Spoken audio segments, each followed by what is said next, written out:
Good afternoon, Kinaway members. We're back with another episode of Kinaway TV. Thanks for joining us. As usual, before we kick things off this afternoon, I'd like to acknowledge the traditional owners of the land which I'm coming to you all from. I'd like to also acknowledge the traditional owners of the land in which each and every one of us are tuning in from, and pay respects to elders past, present and emerging.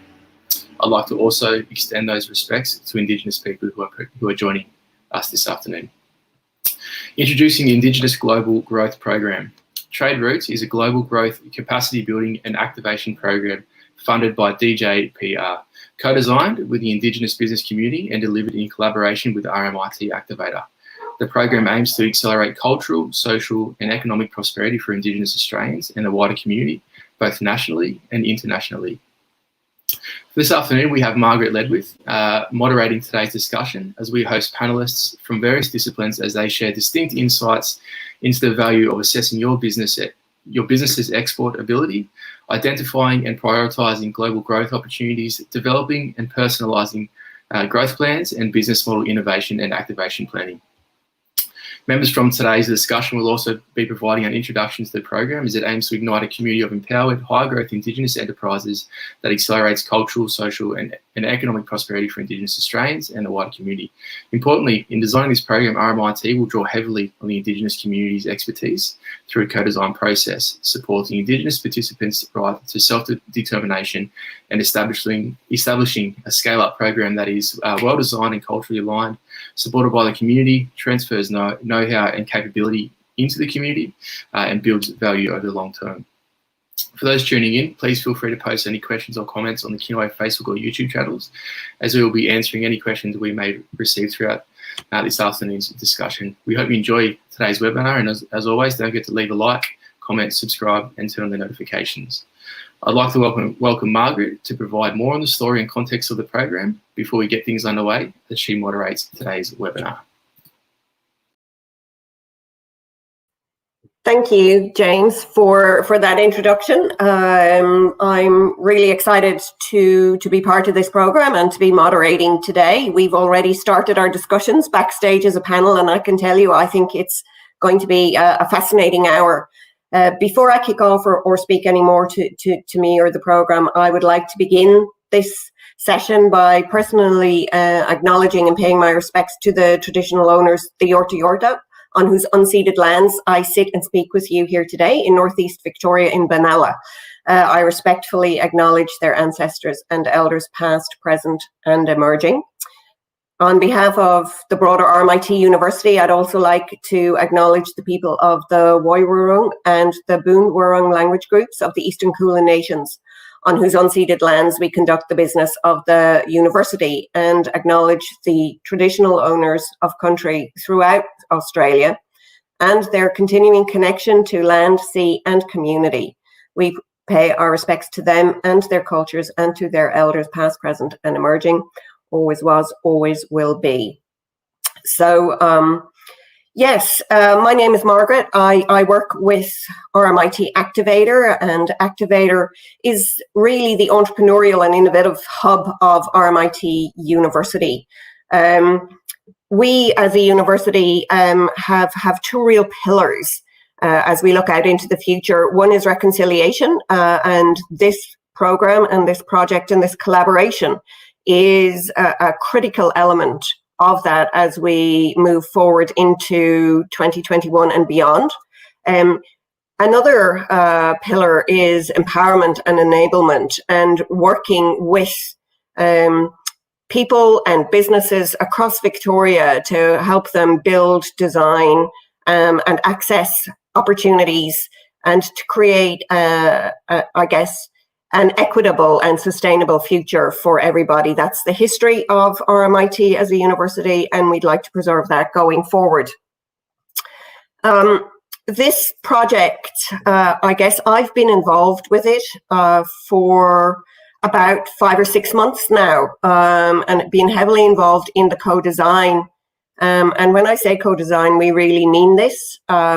Whilst we bring and are very happy to bring a lot of our expertise in business growth, in innovation and entrepreneurship, we acknowledge that we need to collaborate closely with the Indigenous communities, with Indigenous business leaders, to make sure that this is a personalised and customised programme that delivers on those outcomes.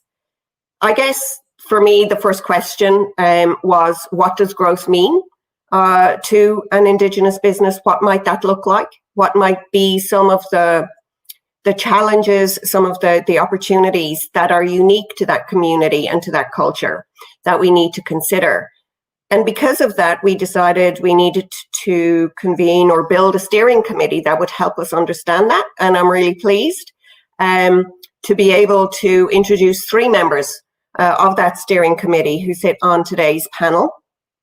And we will speak specifically to them and hear from them very, very shortly. I would just like to acknowledge that this is the second in a session, and we had a session with Kinaway, and thank Kinaway for hosting these sessions for us. And those recordings are available on the Kinaway YouTube channel and Facebook, I believe, and also on Activator, where you'll hear from 3 other panel members on their views on Indigenous global business growth and this particular programme.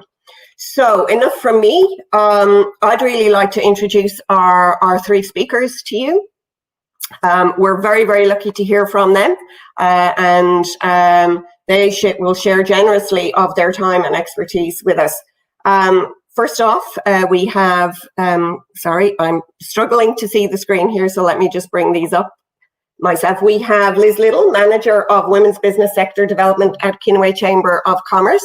And I would like to acknowledge that Liz has been involved with this project since its inception, when she was in her role at the DJPR, who have kindly funded this project. We also have Bevan Mailman, who's Managing Principal at Jarmer Legal, and David Brown, who joins us all the way from San Francisco and is representing Austrade and specifically San Francisco landing pad. So if I could perhaps hand over and ask each of you to maybe just speak to us a little bit about your connection with Indigenous business growth, and also with this program. And what about this program made you put your hand up and say, yes, I'll get involved and I'll sit on the steering committee? Maybe Liz, I'll kick off with you, because you were there from the very beginning and know more about this than any of us. I was. Thanks, Margaret. I'd also, in addition to your great introduction, acknowledge the traditional owners of the land on which I live and currently work as well, the Jagera people of the Kulin Nation, and pay my respects to elders past, present and emerging. Yes, this program is super exciting for me.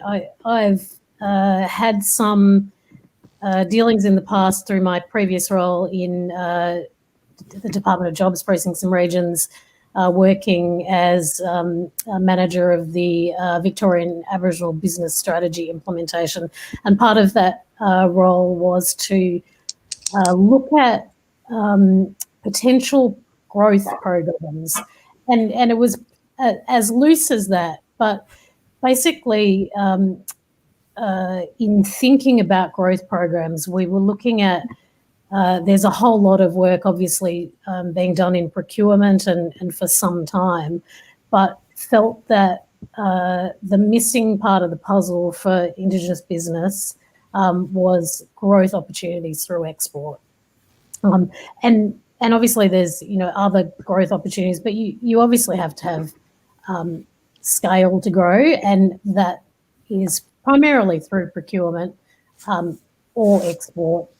Other big opportunities, apart from, being unicorns and scaling up and those sorts of other things that we won't go into in this forum, but that's sort of where it came from. And I was lucky enough to also through Launch Vic be involved in supporting Ngami, one of the RMIT led programs through Jira Harvey, and had gone along to several of those and really thought that RMIT was doing some great work in this area, and started the conversation around whether there would be some interest, in developing a program and going through a co-design process. But essentially, it was as loose as we need a growth program, to help existing Aboriginal businesses grow, and we started from there. And Great. This is where we landed, which is fantastic. Yeah, great, thank you. And we do have time towards the end of the session to drill into a little bit of the detail around the program, but right now I'm really interested in drawing out the expertise that sits on this panel. Bevan, perhaps if I could maybe throw over to you and ask you to introduce yourself. I'm sure you're very well known, and maybe your connection to the program. Yeah, no, really appreciate it. Thank you for the opportunity to speak, and I also acknowledge traditional owners and countrymen, elders, past and present. Thank you so much. I guess in around 2012, I travelled the country. I just left the corporate world and worked all around Australia, and up in the Pilbara and the Kimberleys, and over in Perth, and up to the Torres Straits, and down around to the Bowen Basin, and right across to South Australia. And I just saw our people who had suffered much through the spirit of welfare blanket for many years, to the point where that we didn't recognise our trade routes and how much enterprise we carried in our spirit that was developed over thousands and thousands of years, and it made me sad. And I think that this program is an opportunity for us to understand who we are as a people, and our connection to land and our trade routes, our trading routes to other nations. I was in China years ago on led a trade delegation, Indigenous, and they said, I was so welcomed, and they said, we used to trade with you. It may not be written in your history books, but it's certainly written in ours. Hundreds and hundreds of years ago, we traded with you. And so for people who are coming out of a long walk in the wilderness, these programs allow us to find out who we truly are, and our value as a people who had stewarded this land for thousands and thousands of years, and had handed on understanding in business enterprise, not for 3 generations, but for hundreds of generations. And that is so valuable, I think, to the rest of the world. Okay, thanks, Bevan. I have to say, when you speak, I see pictures. You build you have a beautiful way of bringing this to life. And David, you're coming to us from San Francisco. Thank you for staying up late. And again, your perspective, I guess we'll dig into that a lot more as we go through, because you've actively brought Australian businesses, perhaps some Indigenous, perhaps not, but to international markets. And so be really interested in hearing more from you in terms of what you do with Austrade and the landing pads, but then also your connection to the program. Sure. Yeah. Thanks for having me, Margaret. It's a pleasure to be here and speaking with you all. So for those who aren't fully aware, I mean, Austrades, is obviously the federal government's sort of trade and investment arm, and we're responsible for 2 things: promoting Australian exporters overseas, and also attracting foreign direct investment into Australia. I'm based at the San Francisco Post, and as Margaret mentioned, I run the San Francisco Landing Pad, which is a 90-day market immersion program for the digital technology sector. And we work with companies in that space, helping them go to market in the US over that 3-month period. So obviously it's been a challenging time for exporters over the past year, but we're doing our best to shift our services and help where we can. And it's been a very busy time, actually. And in terms of my interest in this program, we're obviously very interested in any program that supports the innovation ecosystem in Australia and assists, prepare Australian companies for export. And we deal with, Australia's innovators, scientists, traders all the time. And I thought, what better way to, help the nation's first innovators, traders, and scientists by assisting with a program like this. So it's great to see that there are these initiatives underway in Australia to lift the Indigenous voice within business and internationally. So it's a pleasure to be here, and I'm looking forward to helping out. Great, thank you. I would absolutely please urge anybody in the audience listening to this or watching this on YouTube or on Facebook, feel free to post comments, feel free to ask questions. We really would like this to be interactive. We'd love to give you the opportunity to ask specific questions of this esteemed panel about your own business, about the challenges and opportunities in general in terms of growing your business internationally and what that might mean for you. So perhaps we'll maybe start there. And Bevan, if I could return to this notion of this enterprising spirit, that's at the heart of the program and also of what we want to achieve. In terms of growing Indigenous businesses internationally, what are some of the challenges and the opportunities that you have seen? And I know you're very heavily involved in negotiating and furthering trade deals as well. So from a very practical level, what are the opportunities? What are the challenges? And how do we unleash that enterprising spirit to drive growth and impact? Well, I'll speak like this. It's got to come from our spirit. That's the thing that'll drive it. It has to come from the Indigenous nations, not just here, but in other nations. We've got to understand if we truly are people of the land, then the land will open up those opportunities for us in trade. But we as a people have to recognize that this is the season that we need to come forward and boldly in enterprise, in business, and capture those things in the past. So we need to change our thinking. And part of that is making sure that, you have the right partners to work with. Obviously, you need the right ecosystem in place that will allow you to move from, community to a global stage, that we belong there. We've been there long time ago, from a long time ago.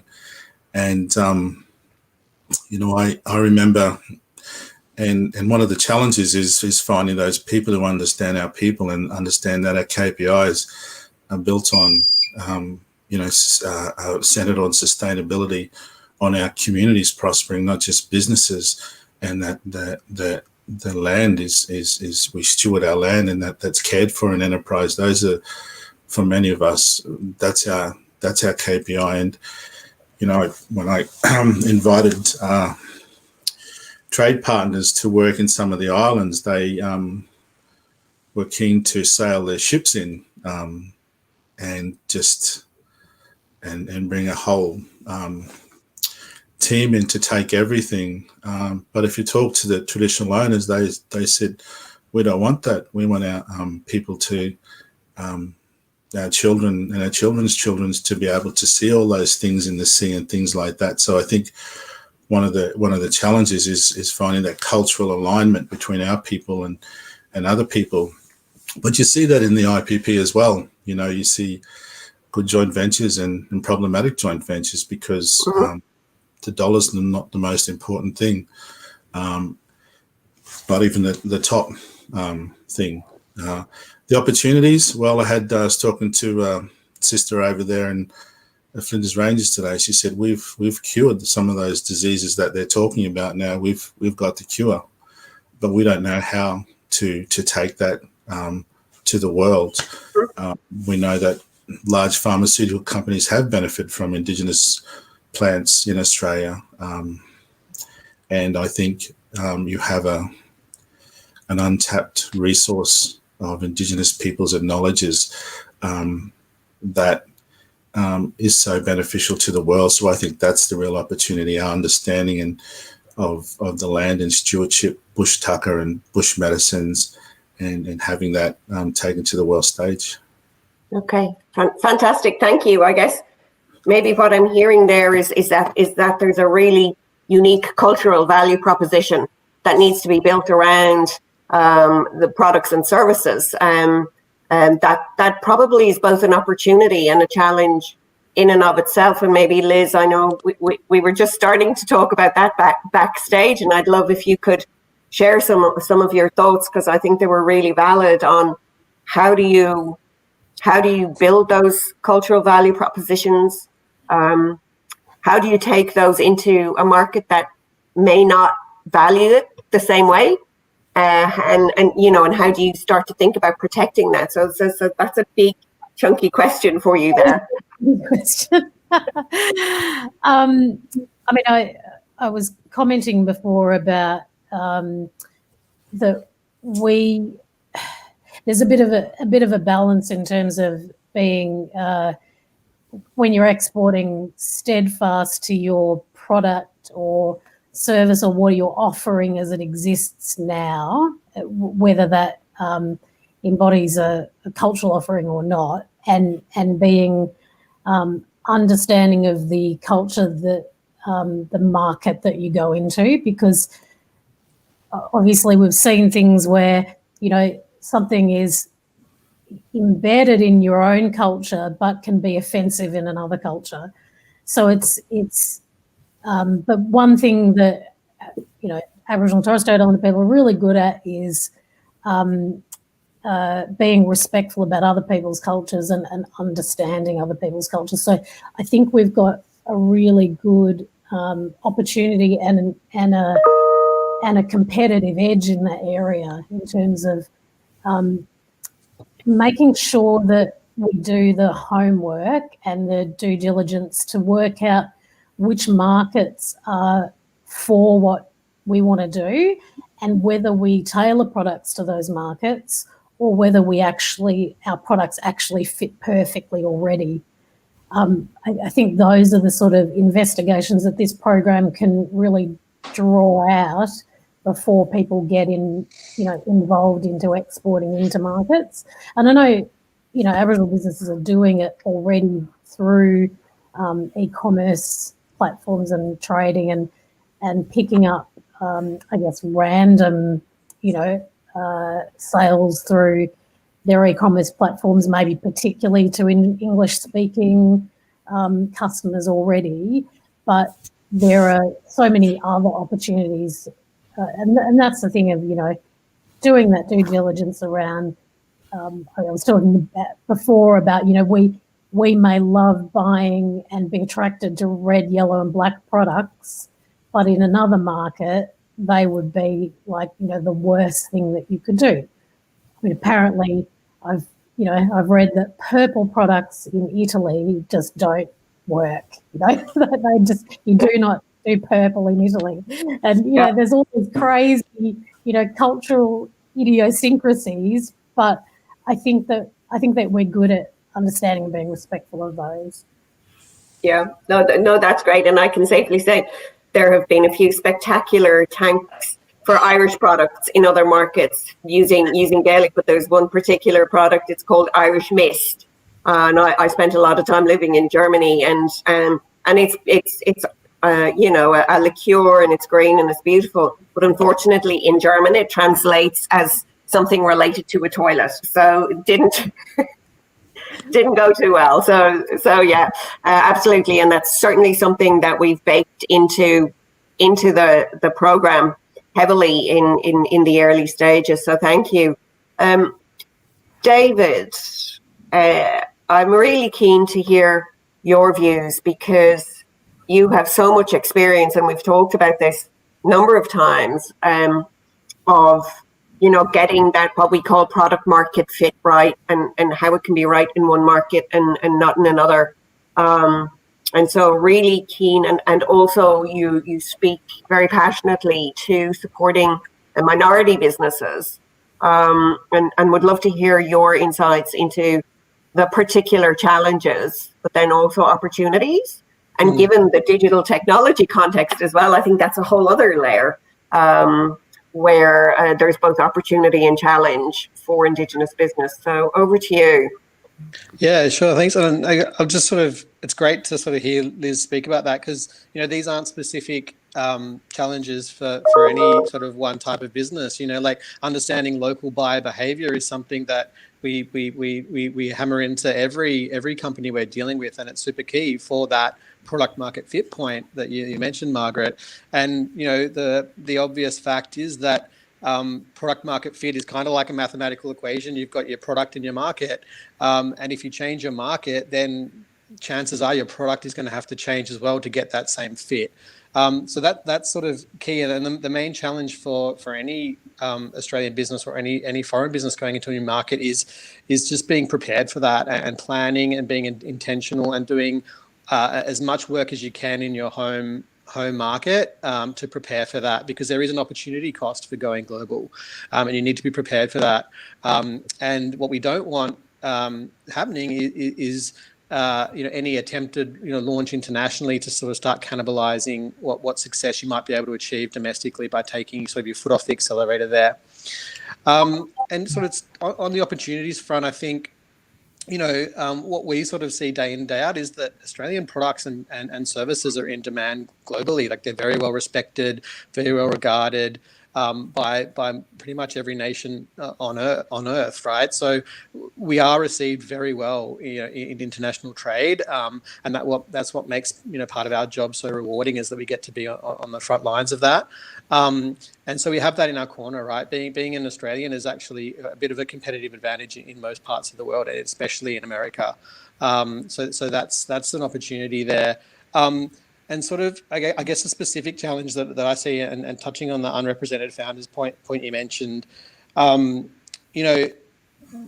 groups are underrepresented in all, every aspect of business. And then add to that, when you're trying to do business in a foreign country, you're now also a foreign minority business, which is adding another layer of sort of challenge on top of that. And there are certainly local non-profits and organisations that are here to try and help fix that, but they're so focused on their own internal domestic issues that they may not always have the resources to provide to help those foreign minority founders. So Austrade is definitely here to help. It's a key part of our reconciliation action plan that we're assisting Indigenous founders and Indigenous businesses. So we're here to help for sure. But yeah, it's certainly something to sort of be conscious of. Okay. Fantastic. I think that takes us to the point where probably our audience is going, so what? Like, insofar as, so what do we do about all of this? What can we practically do to overcome those challenges and unlock those opportunities? And how does this program help with that? I guess, what are the skills and capabilities that you think as a panel are needed or are helpful, and why does this specific program fill that gap? What are the gaps out there in terms of programs? There are other programs, so what's missing in the ecosystem? What's missing in the skills and capabilities bucket that, as I guess, as a group, we might need to look to building into a program, and are hopefully built into this one, which we'll come on to next. But maybe David, just following on from all of that, I'm thinking about access, everything from access to finance to IP to language. What do you think, from a programmatic point of view, is useful, and what's missing?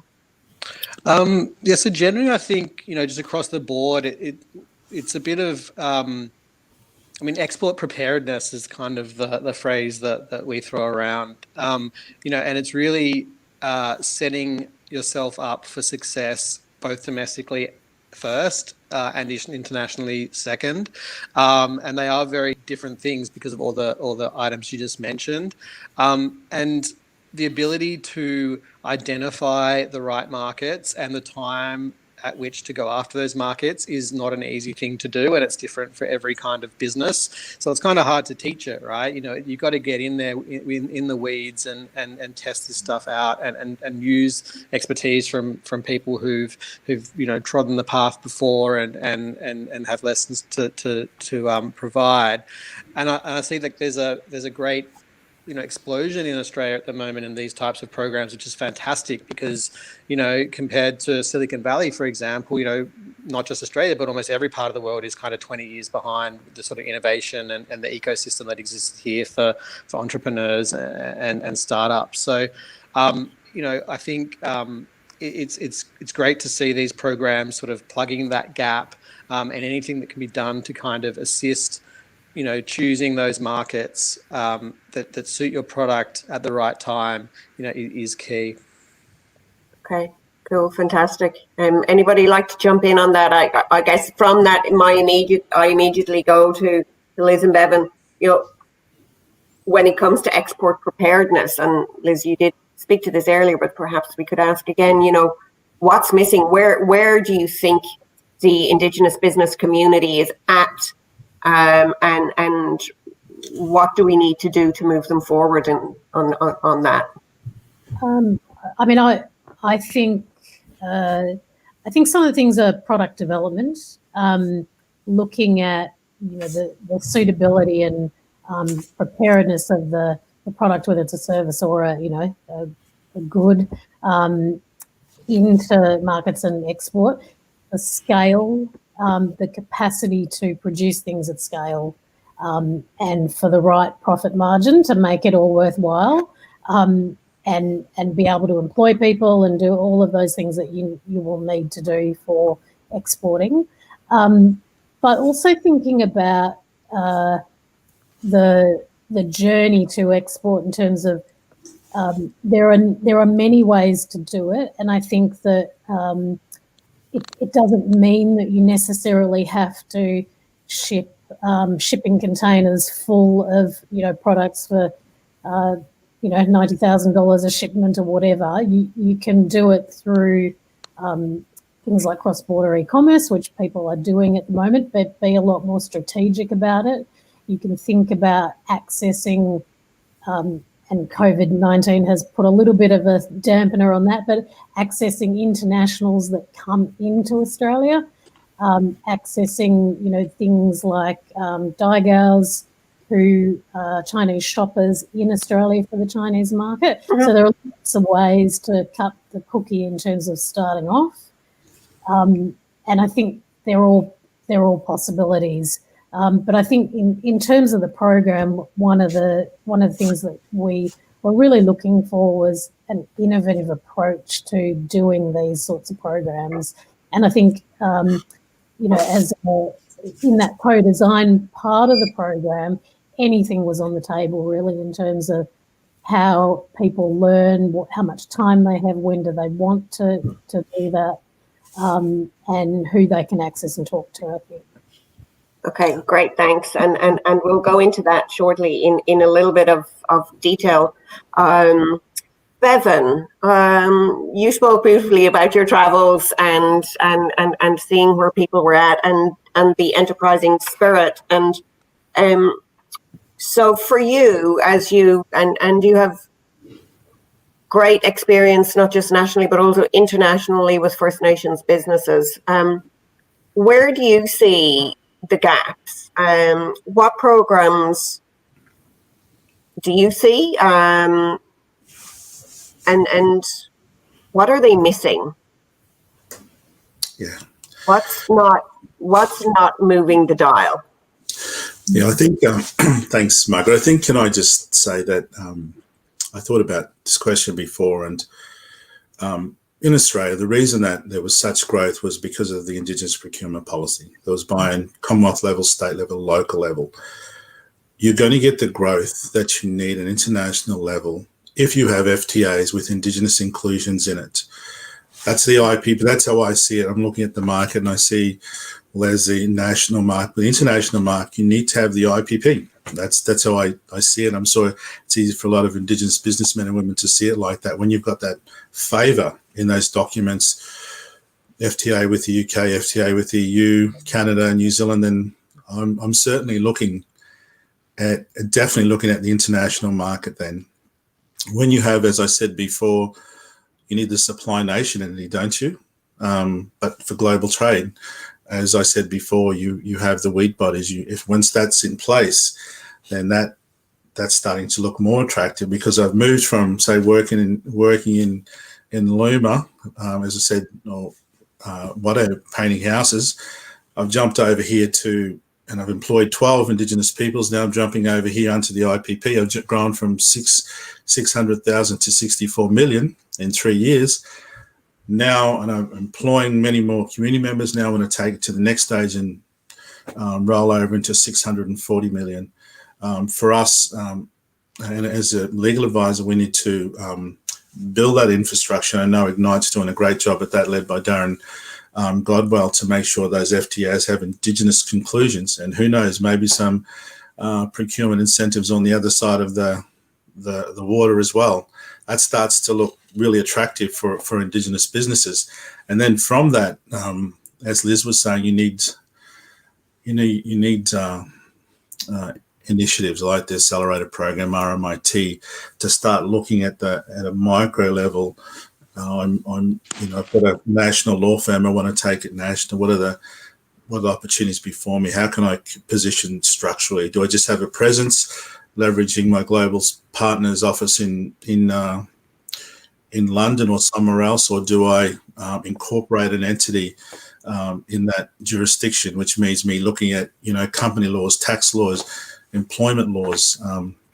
I think initiatives like RMIT and what Liz is doing as well, and David, it helps identify, once you've got that infrastructure, you've got the FTAs with inclusions, you've got the trade bodies, you really need these bodies that can start looking at a micro level and are able to step these companies through so they can start exporting their bush tucker or sea cucumber from the Torres Straits.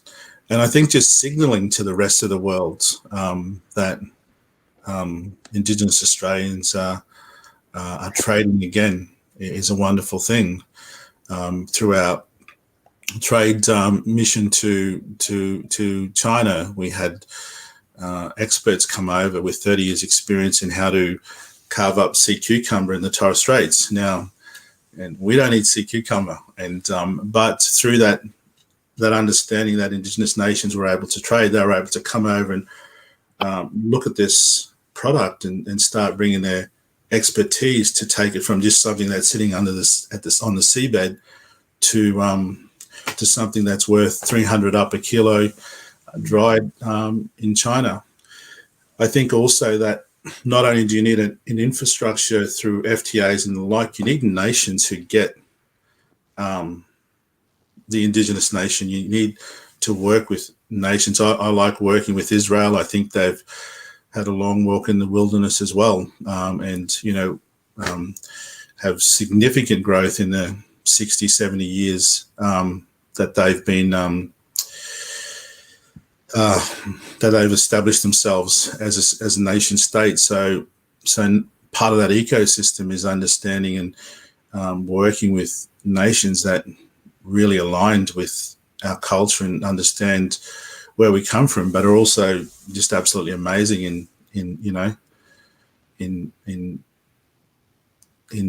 growing business.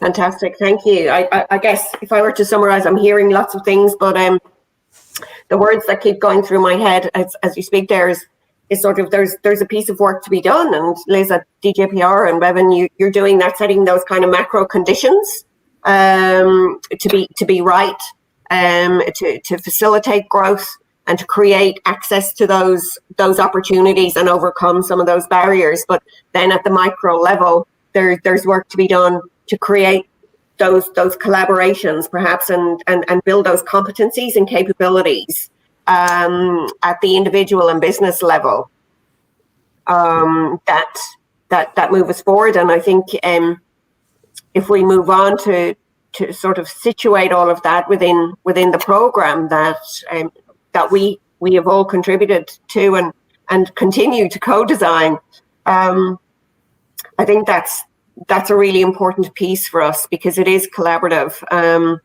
And Bevan asked me a great question backstage about how different is market entry for an Indigenous business versus the businesses that I've helped in the context of RMIT and my work previously in consulting and business growth. And I guess I said to him, well, I don't really know, and it's to David's point as well. I know what generically some of the opportunities, the challenges, the processes, the methodologies and frameworks that help people ask the right questions, help do that due diligence that Liz mentioned, help to de-risk the decision.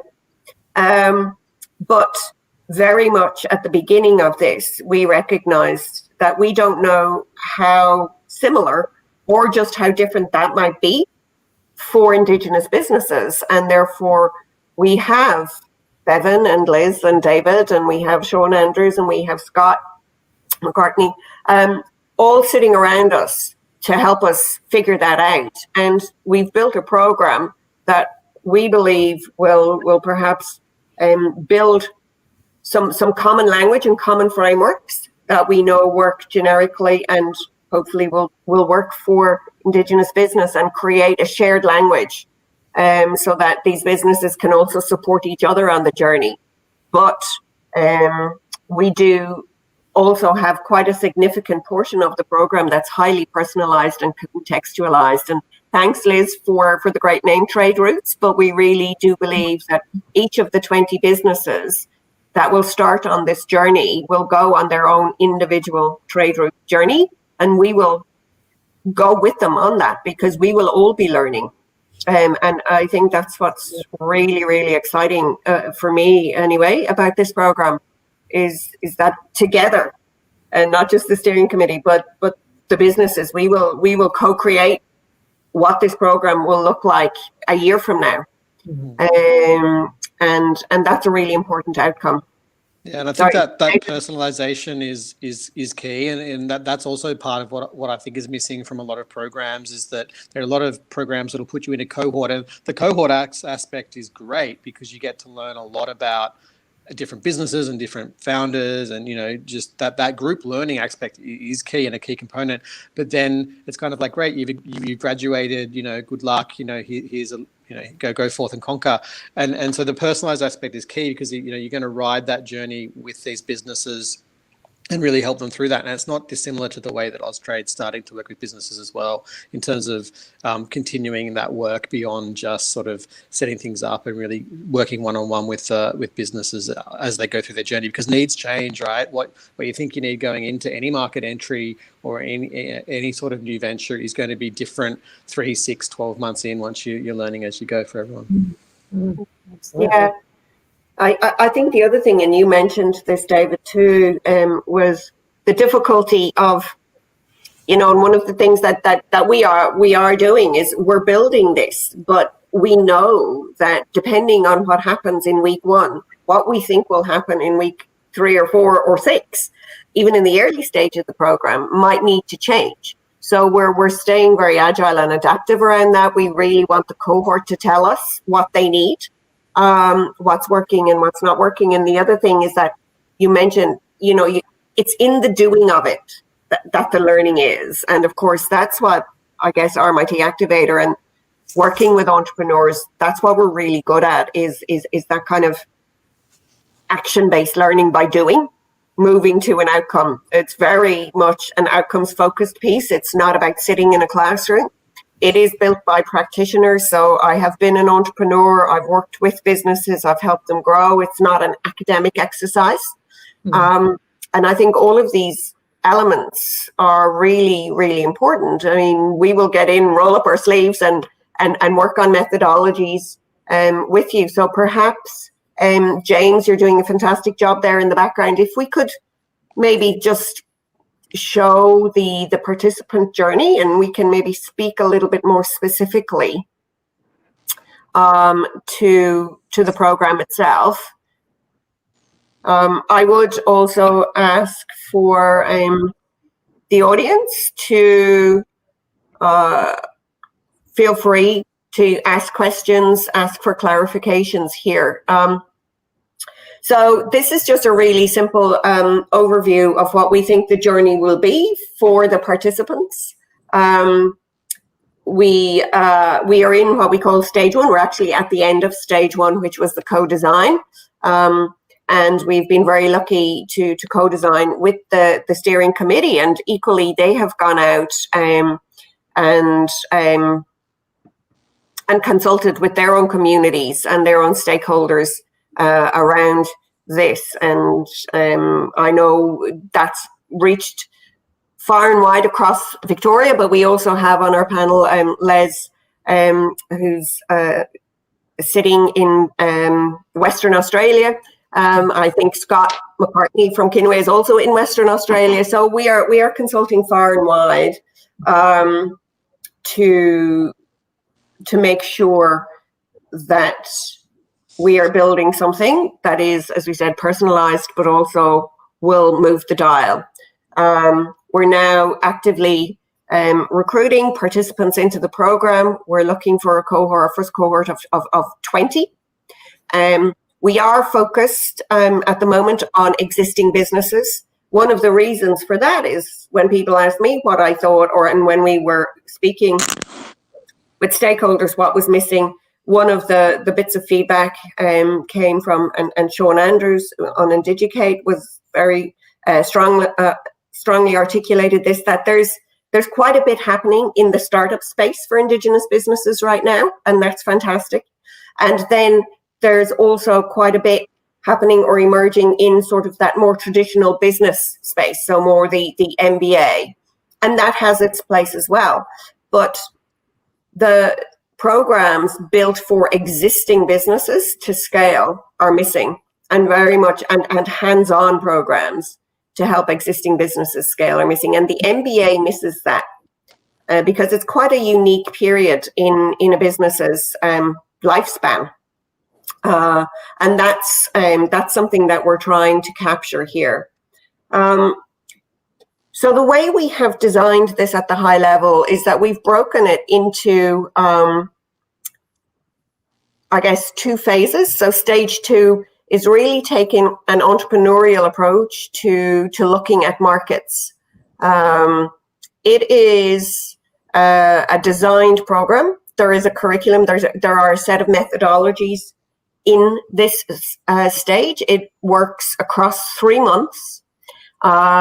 We're looking for a commitment of sort of one-day deep dives supported by expert sessions, supported by some coaching as you go through, with each week speaking to a particular concept. So that first piece of that first pillar in stage two of enabling is all about what we call flair. And flair is about going out and looking for growth markets and growth opportunities. Some businesses may well have already identified some of those, so we would probably say we would push to look at if there are others that perhaps they've missed, because in focusing on one, we may miss others. So really thinking broadly and searching widely for where we might find growth opportunities, and we work with some really hands-on, simple canvases and methods to do that. When we go through that, we obviously then have to come through with an idea of which ones are the best fit for us. Okay, and this is really critical, and this speaks to Liz's point around doing due diligence, essentially. Looking at opportunities, choosing 3 or 4, and really putting them through the rigors of, is this an attractive market, first and foremost? Can I compete in this market? Okay, and then the fit. Is this a good fit for me, for my personal and business values? Is there cultural alignment here? What are some of the compromises I may have to make?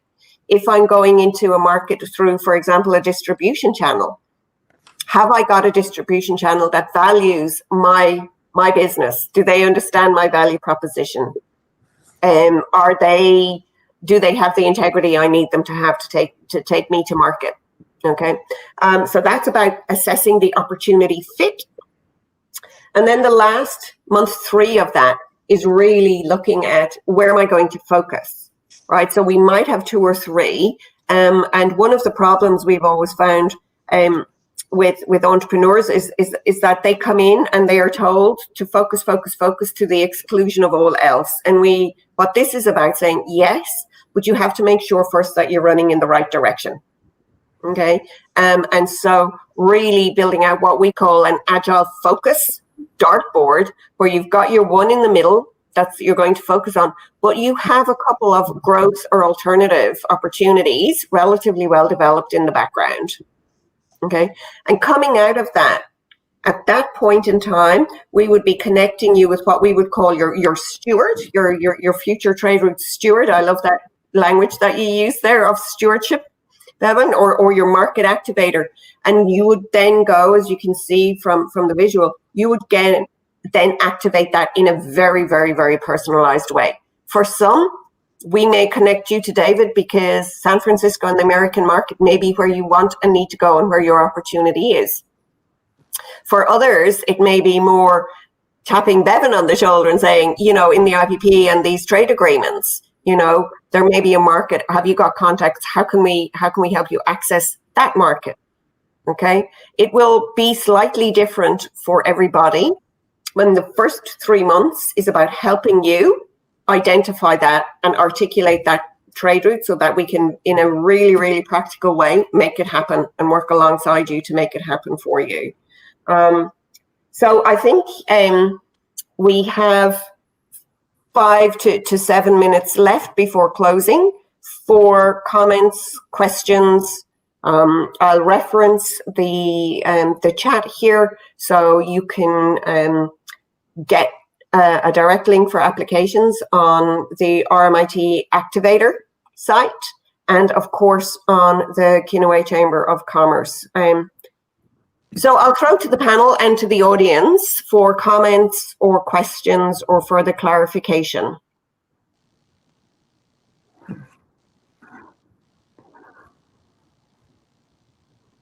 Stephen, thanks for listening, Stephen. Is there a cost to the program? What's the application process?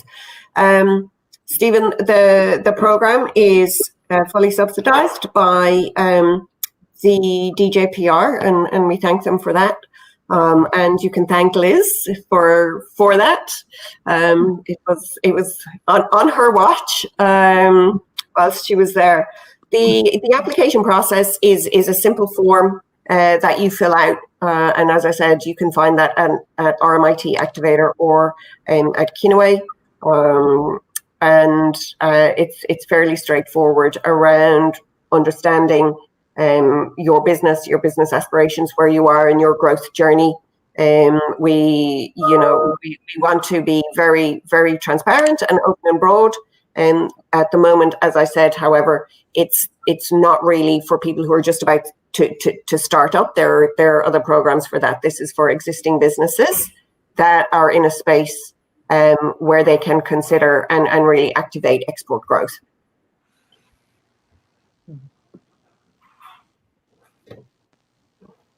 I hope that answers your question, Stephen.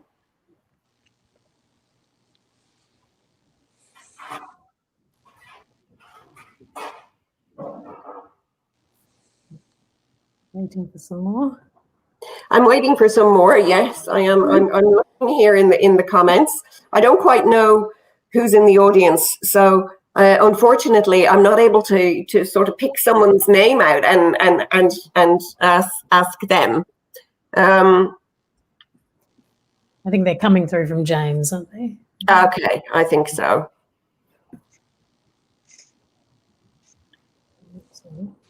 If there are no more questions, I might just sort of put in a plug. I'd love to hear from any Indigenous businesses that are interested in doing business in the US, not to sort of preempt going through this program, but just reinforcing that Austrade is here to assist, and we do have resources in this market. The landing pad has operations in San Francisco, Shanghai, Singapore, Tel Aviv, going back to Bevan's comment about that being a great innovation ecosystem, and Berlin as well. But we also have Austraders all around the globe in pretty much every market. So we would love to hear from you.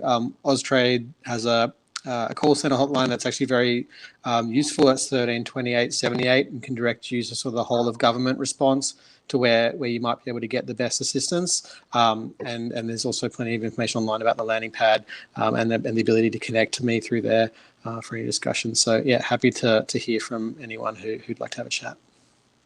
Yep. Thanks, David. That's very helpful. I'd be really keen to know if anybody in the audience at the moment is actively considering global growth, or is struggling with that. So, Dylan, what are the specific opportunities and challenges growing Indigenous businesses internationally? Thanks, Dylan. We discussed this quite early on, but we can revisit if we were to. Maybe let's look at the opportunities to close off on a very positive note. Liz. Yeah, I mean, I think one of the opportunities is, I mean, obviously there's always opportunity. The opportunity at the moment is that there's becoming a little bit of a groundswell in supporting Indigenous businesses to export and trade. It's really starting to kick off with, the free trade agreements with the UK and potentially other ones. There's a lot of great supporters in terms of Austrade and Global Victoria who are really on board to support programs like this and programs that they run. So it will kick off for Indigenous businesses and it'll be much easier to access the support that they offer. And I think that's in a nutshell the sort of opportunities that are becoming available, that the access is going to be there. Okay, fantastic. Thanks. Bevan? Sorry, you're muted. Bevan, you're on mute there. Sorry, take two. We see how important it is in relation to networking dialogue, especially around for Indigenous businesses in Australia. Do you think that Kinaway and the other bodies, even our RMIT, will really start the conversation not only in relation to the national front, but also internationally as well? Do you see yourselves playing a role in that? Because I think that really helps in addressing a lot of the questions that pop up time to time in relation to how to position a business. Look, I can speak for me in what I understand of RMIT Activator and RMIT. I think we are really, really keen to make this the beginning of something that won't end in 9 months' time. And this is a pilot project that will and should grow. Already we are having discussions, for example, with a university in Lapland, Lapland University of Technology, to see what they're doing in this space. We're also having conversations into Canada. I think absolutely there's an opportunity for us all here to lead an international discussion and build a program and be, a first program. And I'm taking these words from Leslie Delaforce of DreamSpark, who spoke beautifully on this on Tuesday, to connect these First Nations cultures and these oldest cultures with, as he beautifully said, the newest and emerging technologies and business models. And I think therein lies a huge opportunity for us and for the world. And so for me, I see massive opportunities as well in terms of how Indigenous business can shape and drive the whole circular economy debate and new economic models as well. I'm very aware that we're just about to go over time. David, if you had one last very quick thing, then I'll just wrap up. My comment just goes back to the general comment at the beginning in terms of there's so many opportunities here for Australian businesses of all shapes and sizes internationally. Products and services very well regarded, and Austrade's here to help with that. Great, fantastic. I'd just like to thank Liz, Bevan and David for your time, for being so generous with it and with your insights and your knowledge and wisdom, and for your continuing support of the program. And I'd also like to thank Kinaway and in particular James, who's behind the scenes making this all work, April from RMIT Activator, who's behind the scenes making all of this work, and thank Kinaway again for their support of the program and hosting these speaker series. So I hope to see you again, and I hope to see some members of the audience as participants in the program, and feel free to reach out if you need to know more. Thank you. So. Thank you. See.